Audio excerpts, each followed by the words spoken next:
بسم اللہ الرحمن الرحیم۔ السلام علیکم۔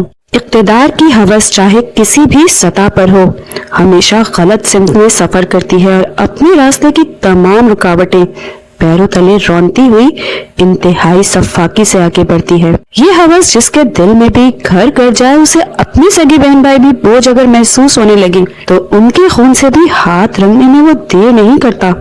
اب یہ اور بات ہے کہ اس غلطی کا احساس اسے تمام عمر خون کے آنسو رلائے، مگر وقت نکل جانے کے بعد ایسی غلطیوں کی تلافی بھی ممکن نہیں ہوتی۔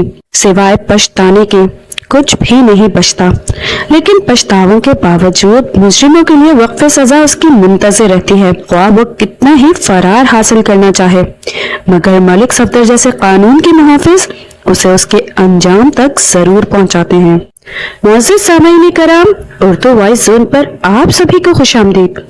آج جو کہانی آپ کی خدمت میں لے کر حاضر ہوئے ہیں اس کا عنوان ہے چاروں ناچار۔ یہ کہانی ملک صفدر حیات کی ڈائری سے ماخوذ ہے۔ کہانی شروع کرنے سے پہلے آپ سے گزارش ہے کہ ہماری ویڈیو کو لائک اور چینل کو سبسکرائب کر کے ایز اے نیو یوٹیوبر ہمیں سپورٹ کریں۔ شکریہ۔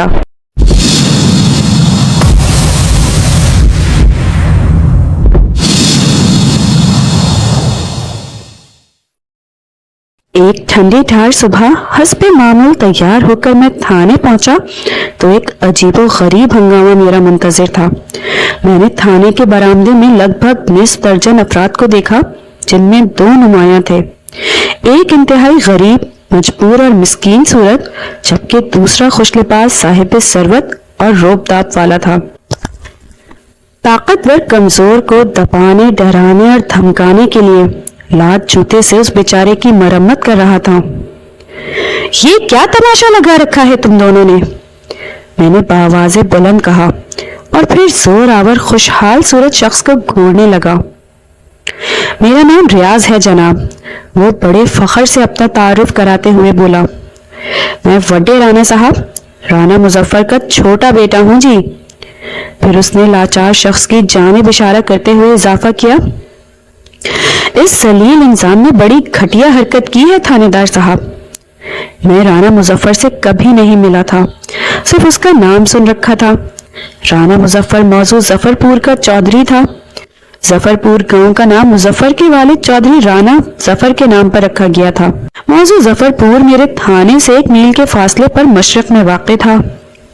رانا ریاض کے نام سے تعارف کرانے والے اس نوجوان کی عمر 22-23 سال رہی ہوگی۔ وہ شکل سے غصہ ور اور بات چیت سے خاصا اوکھا لگتا تھا۔ رانا ریاض جس شخص کو زد و کوب کر رہا تھا اس کا نام صدور معلوم ہوا۔ صدور کی عمر 50 سے متجاوز تھی۔ وہ موضوع ظفر پور کا گورکن تھا۔ میں نے بڑے تحمل سے رانا ریاض کی بات سنی، پھر گہری سنجیدگی سے استفسار کیا، اس بیچارے سے ایسی کیا خطا ہو گئی جو تم اسے بری طرح پیٹ رہے ہو؟ تھانے دار صاحب، اس بدبخت نے امی جی کی لاش کی بے حرمتی کی ہے۔ رانا ریاض غصے سے لال پیلا ہوتے ہوئے بولا۔ رحم سرکار، صدور دونوں ہاتھ جوڑ کر ملتجیانہ لہجے میں بولا، میں نے کچھ نہیں کیا، میں بے قصور ہوں جی۔ رانا صاحب خواہ خواہ مجھ پر شک کر رہے ہیں۔ اوے خواہ خواہ کی ناجائز اولاد! رانا ریاض صدور کو تماچا مارنے کے لیے آگے بڑھا۔ میں نے اس کا بازو پکڑ لیا، پھر ایک جھٹکا دے کر خفگی آمیز لہجے میں پوچھا، رانا ریاض، کیا تمہیں کچھ اندازہ ہے کہ اس وقت تم کہاں کھڑے ہو؟ جی؟ میرے سوال پر اس نے الجھن زدہ نظروں سے مجھے دیکھا اور بولا، یہ تھانہ ہے جناب۔ میں نے اس کی آنکھوں میں دیکھتے ہوئے پوچھا، اس تھانے کا انچارج کون ہے؟ میرا مطلب ہے یہاں کا تھانے دار کون ہے؟ ظاہر ہے جی، وہ بدستور الجھن بھرے انداز میں بولا، تھانے دار آپ ہیں، ملک صفدر حیات صاحب۔ شاباش! میں نے اس کے چہرے پر نگاہ جما کر بڑی رسان سے کہا، برخوردار، میں تمہارے ابا جی رانا مظفر کی بڑی عزت کرتا ہوں، اسی لیے تم سے نرمی کے ساتھ پیش آ رہا ہوں، ورنہ تمہاری جگہ اور کوئی ہوتا اور اس انداز میں میرے تھانے میں آ کر شور شرابہ کر رہا ہوتا تو میں پہلی فرصت میں اسے حوالات میں بند کر چکا ہوتا۔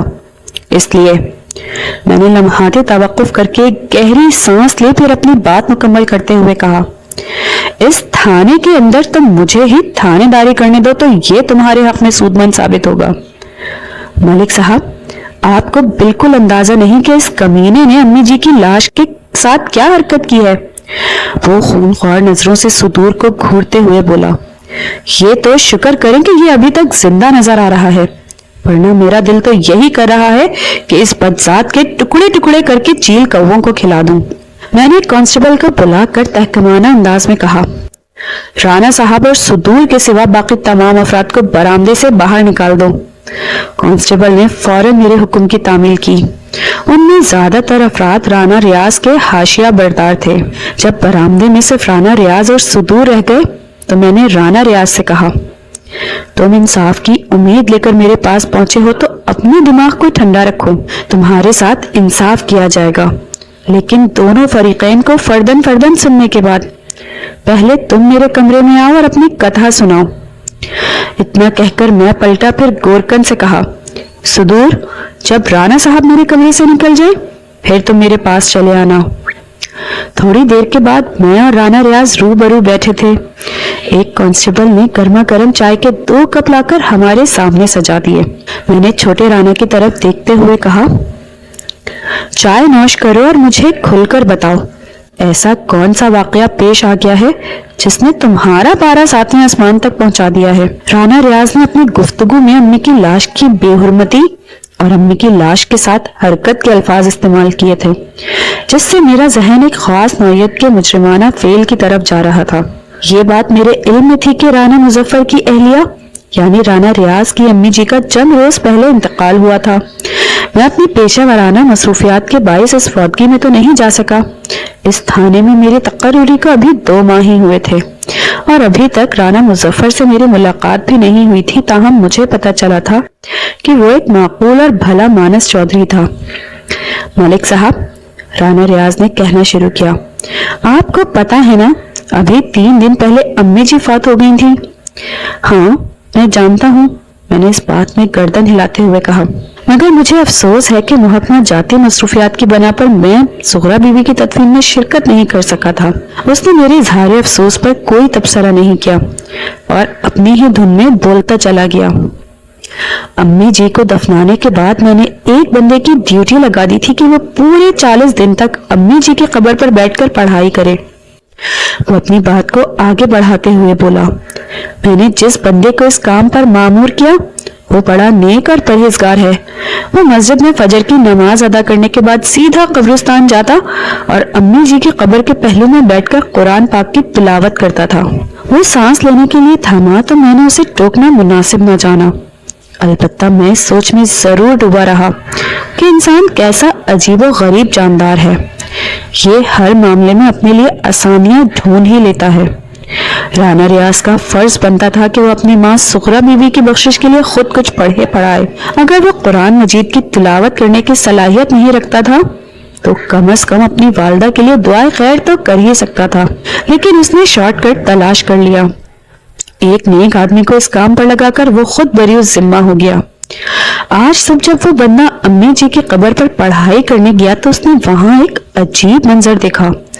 رانا ریاض نے بتایا، کسی منحوس شخص نے امی جی کی قبر کو کھول کر ان کی لاش کو باہر نکال لیا تھا۔ امی جی کی لاش قبر کے پہلو میں مٹی کے اوپر پڑی تھی۔ مجھے جیسے ہی اس واقعے کی اطلاع ملی میں فوراً قبرستان پہنچ گیا۔ کیا سغرا کی لاش کفن کے اندر ہی لپٹی ہوئی تھی یا؟ میں نے قطع کلامی کرتے ہوئے گہری سنجیدگی سے سوال کیا۔ جی ویسے تو امی جی کی لاش کفن کے اندر ہی لپٹی ہوئی تھی، لیکن اس نے سوچ میں ڈوبے ہوئے لہجے میں بتایا، لیکن چہرے کی طرف سے کفن کی گرہیں کھلی ہوئی تھیں۔ ایسا محسوس ہوتا تھا جیسے کسی نے ان کا چہرہ دیکھنے کی کوشش کی ہو۔ میں نے اپنی تسلی کی خاطر تصدیقی لہجے میں پوچھا، بس تمہاری امی جی کے کفن کو چہرے کی جانب سے کھولا گیا تھا، اس کے علاوہ لاش کے ساتھ اور کسی قسم کی چھیڑ چھاڑ تو نہیں کی گئی؟ نہیں جناب، اس نے نفی میں گردن ہلائی، جو میں نے بتایا بس اتنا ہی۔ میں نے ایک اطمینان بھری سانس خارج کرتے ہوئے کہا، شکر ہے۔ اصل میں سغرا بی بی کی لاش کی بے حرمتی کے حوالے سے جس خطرناک بلکہ شرمناک زاویے پر میں سوچ رہا تھا ایسا کوئی معاملہ نہیں تھا۔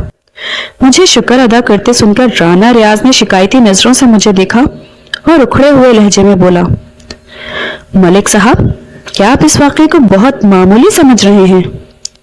نہیں ریاض، ایسی کوئی بات نہیں ہے۔ میں نے اس کی تشفی کے لیے جلدی سے وضاحت کر دی۔ میری نظر میں یہ ایک انتہائی افسوسناک اور قابل مذمت واقعہ ہے۔ خیر تم مجھے بتاؤ کہ اس کے بعد کیا ہوا؟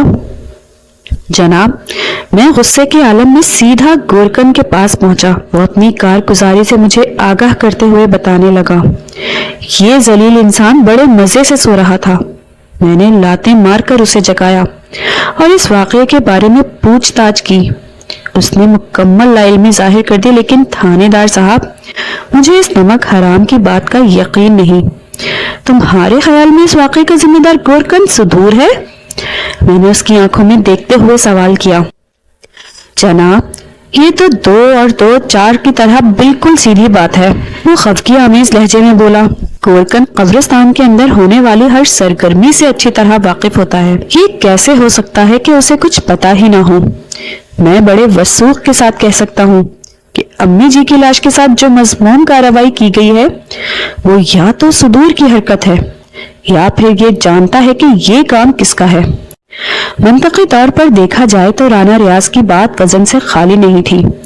تکنیکی زبان میں وہ متاثرہ پارٹی تھی، لہٰذا میں نے اس کے وثوق کی تصدیق کا کوئی ثبوت نہیں مانگا اور ٹھہرے ہوئے لہجے میں کہا، رانا ریاض، تم اپنے دماغ کو ٹھنڈا رکھو۔ میں معاملے کی تہہ تک پہنچنے کی کوشش کرتا ہوں۔ جس کسی نے بھی سغرا بی بی کی لاش کے ساتھ یہ مذاق کیا ہے وہ میرے ہاتھ سے نہیں بچ سکے گا۔ آپ اس کمینے صدور پر سختی کریں گے تو یہ زبان کھولنے پر مجبور ہو جائے گا۔ اس نے مشورہ دینے والے انداز میں کہا۔ تم فکر نہیں کرو، میں نے اس کی برانگیختہ خواہش پر تسلی کا مرہم رکھتے ہوئے کہا، میں تو اس بڈھے کا وہ حشر کروں گا کہ اس کا ایک ایک جوڑ بول اٹھے گا۔ سغرا بی بی کی قبر کو کس نے کھولا ہے؟ وہ تشکرانہ نظروں سے مجھے دیکھتے ہوئے مستفسر ہوا۔ ملک صاحب، میرے لیے کیا حکم ہے؟ تم چپ چاپ اپنے گھر جاؤ، میں نے کہا۔ تھوڑی دیر میں بھی ظفر پور آ رہا ہوں۔ کیا امی جی کی لاش کو دوبارہ قبر میں اتار کر قبر میں بند کروا دوں؟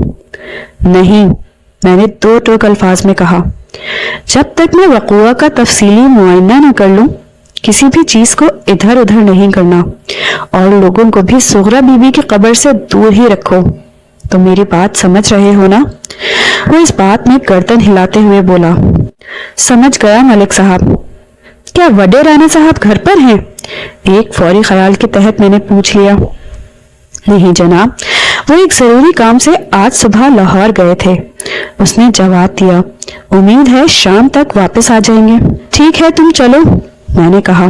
تھوڑی دیر میں بھی پہنچ رہا ہوں۔ وہ مجھے سلام کر کے رخصت ہو گیا۔ صدر الدین اور صدرو چاچا میرے سامنے میز کی دوسری جانب ایک چوبی کرسی پر بیٹھے تھے۔ اس کے چہرے اور آنکھوں سے خوف مترشا تھا۔ میری معلومات کے مطابق صدور کی رہائش قبرستان کے ایک حصے میں تھی جہاں وہ اپنی بیوی شاداں کے ساتھ مستقل قیام پذیر تھا۔ صدور کی شادی کو لگ بھگ 25 سال ہو گئے تھے، لیکن یہ جوڑا ابھی تک اولاد ایسی نعمت سے محروم تھا۔ آرام سے بیٹھ جاؤ، میں نے اس کا خوف دور کرنے کی غرض سے کہا۔ رانا ریاض یہاں سے جا چکا ہے اور میں بے گناہوں پر ہاتھ نہیں اٹھاتا، بشرطے کہ میں نے دانستہ جملہ ادھورا چھوڑا تو اس نے بے تابی سے کہا، تھانے دار صاحب، میں رب کی قسم کھا کر کہتا ہوں کہ اس معاملے سے میرا کوئی تعلق نہیں۔ آپ مجھے رانا جی کے غضب سے بچا لیں، آپ کو اللہ کا واسطہ۔ اس نے میرے جملے میں موجود بشرط یہ کہ الفاظ پر توجہ ہی نہیں دی۔ یا تو میرے الفاظ اس کی سمجھ میں ہی نہیں آئے یا پھر وہ پریشانی کے سبب اس پر غور نہیں کر پا رہا تھا۔ چاچا، میری بات غور سے سنو، میں نے آگے کو جھکتے ہوئے رازدارانہ انداز میں کہا۔ اگر میں چاہوں تو چھوٹا رانا یا اس کا باپ تمہیں ہاتھ بھی نہیں لگائے گا، لیکن میں اس وقت ایسا چاہوں گا جب تم میرے 2 کام کرنے کا وعدہ کرو گے۔ آپ حکم کریں مائی باپ، وہ دونوں ہاتھ جوڑتے ہوئے منت ریز لہجے میں بولا۔ 2 کیا؟ میں آپ کے 200 کام کرنے کو تیار ہوں۔ 200 نہیں، صرف 2، میں نے ایک ایک لفظ پر زور دیتے ہوئے کہا۔ نمبر 1، مجھے یقین دلاؤ کہ سغرا بی بی کی لاش کے ساتھ جو کچھ ہوا اس میں تمہارا کوئی ہاتھ نہیں۔ نمبر 2، یہ جس کسی کی بھی حرکت ہے تم اس بندے تک مجھے پہنچاؤ گے۔ تھانے دار صاحب، اپنی بے گناہی کا یقین دلانے کے لیے میں بڑی سے بڑی قسم کھانے کو تیار ہوں، وہ روحانسی آواز میں بولا۔ جب یہ واقعہ رونما ہوا تو اس وقت میں اپنے کوارٹر میں سو رہا تھا۔ مجھے بعد میں پتا چلا چھوٹے رانا صاحب نے تو آتے ہی مجھے مارنا شروع کر دیا۔ وہ سغرا بی بی کی قبر اور لاش کے بارے میں مجھ سے طرح طرح کے سوالات کر رہے تھے، لیکن میں اس کے بارے میں کچھ نہیں جانتا تھا، ان کو کیا جواب دیتا۔ وہ مجھے مارتے ہوئے تانگے میں ڈال کر تھانے لے آئے، اور یہاں بھی آپ کے آنے سے پہلے انہوں نے میرے ساتھ بہت زیادہ مار پیٹ کی تھی۔ ابھی 3 دن پہلے تو میں نے خود اپنے ہاتھوں سے سغرا بی بی کی قبر کھودی تھی۔ وڈے رانا صاحب کی بیوی کی موت کا مجھے سخت دکھ تھا، میں بھلا ان کی لاش کی بے حرمتی کیسے کر سکتا تھا، پر چھوٹے رانا صاحب کو میری بات کا اعتبار ہی نہیں آ رہا۔ بات کے اختتام پر اس نے رحم طلب نظروں سے میری طرف دیکھا۔ اس دوران میں میری نگاہ مسلسل اس کے چہرے پر ٹکی ہوئی تھی۔ صدور کی آنکھوں سے جھلکتے تاثرات کو دیکھ کر میں اپنے تجربے کی روشنی میں کہہ سکتا تھا کہ ان نازک لمحات میں وہ غلط بیانی سے کام نہیں لے رہا تھا۔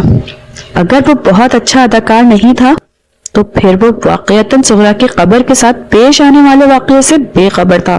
فرض کر لو کہ میں نے تمہاری بات کا یقین کر لیا، میں نے صدور کی آنکھوں میں بہت دور تک جھانکتے ہوئے کہا، اب تم جلدی سے میرا دوسرا کام بھی کر دو۔ تھانے دار صاحب، وہ ٹھہرے ہوئے لہجے میں بولا، آپ کے دوسرے کام کے بارے میں حتمی طور پر تو کچھ بھی نہیں کہہ سکتا، لیکن وہ بولتے بولتے رکا تو میں نے تیز آواز میں سوال کیا، لیکن کیا چاچا؟ وہ جی مجھے ایک بندے پر شک ہے، وہ جسبس ہوتے ہوئے بولا۔ میرا دھیان بار بار اسی کی طرف جا رہا ہے۔ میں نے سر سراتے ہوئے لہجے میں پوچھا، تم کس بندے کی بات کر رہے ہو؟ بدری، اس نے جواب دیا۔ اس بدری کا حدود اربا بیان کرو۔ میں سیدھا ہو کر بیٹھ گیا، اور یہ بھی بتاؤ کہ یہ بندہ رہتا کہاں ہے؟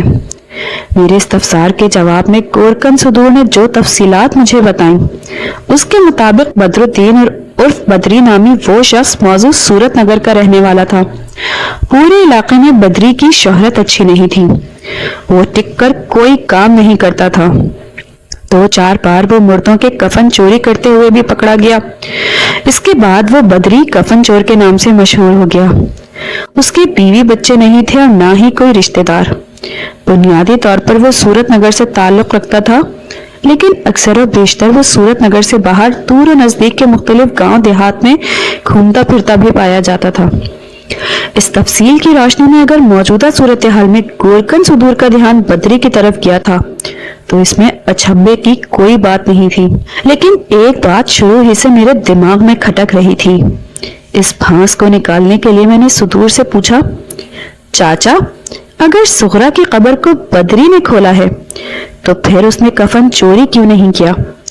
یہ تو اس کے پیشہ ورانہ اصولوں کے خلاف ہو گیا نا؟ جناب، یہ بات تو میری بھی سمجھ میں نہیں آئی، وہ الجھن زدہ نظروں سے مجھے دیکھتے ہوئے بولا۔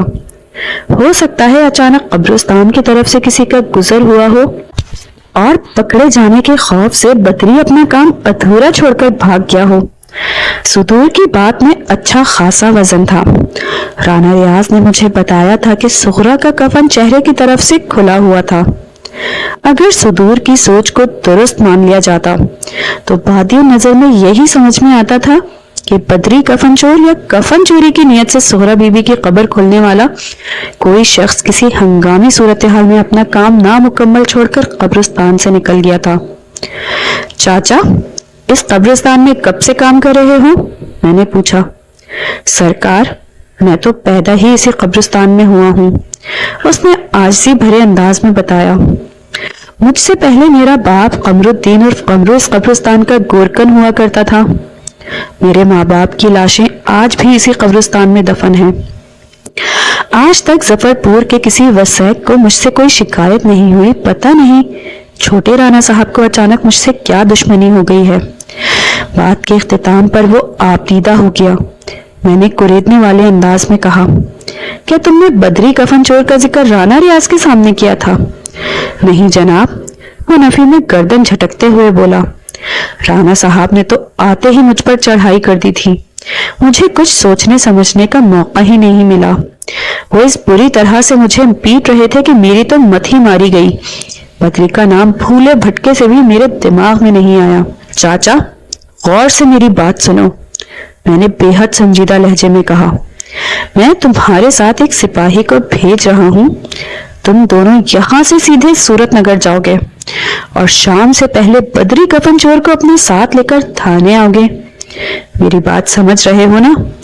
میرے تھانے سے موزوں ظفر پور 1 میل کی دوری پر مشرق میں واقع تھا اور صورت نگر نامی گاؤں تھانے سے جنوب مشرق میں لگ بھگ 6 میل کے فاصلے پر واقع تھا، جبکہ ظفر پور اور صورت نگر میں 4 میل کا فاصلہ حائل تھا. میں یہ چاہتا تھا کہ وہ لوگ ظفر پور کو ٹچ کیے بغیر صورت نگر جائیں اور شام سے پہلے بدری کو گرفتار کر کے تھانے لے آئیں. جی بالکل سمجھ گیا. وہ سر کو اس باتیں جنبش دیتے ہوئے بولا. اور جب تک تم بدری کو لے کر نہیں آ جاتے اس مشن کا ذکر کسی سے نہیں کرو گے، ٹھیک ہے؟ جی ٹھیک ہے، میں آپ کی ہدایات پر عمل کروں گا. ستور کی طرف سے مطمئن ہونے کے بعد میں نے اسے کانسٹیبل بشارت کے ہمراہ صورت نگر روانہ کر دیا. بشارت کو میں نے اچھی طرح سمجھا دیا تھا کہ ہر قیمت پر بدری کفن چور کو گرفتار کر کے تھانے لانا ہے. اس نے مجھے حکم کی تعمیل کا یقین دلایا.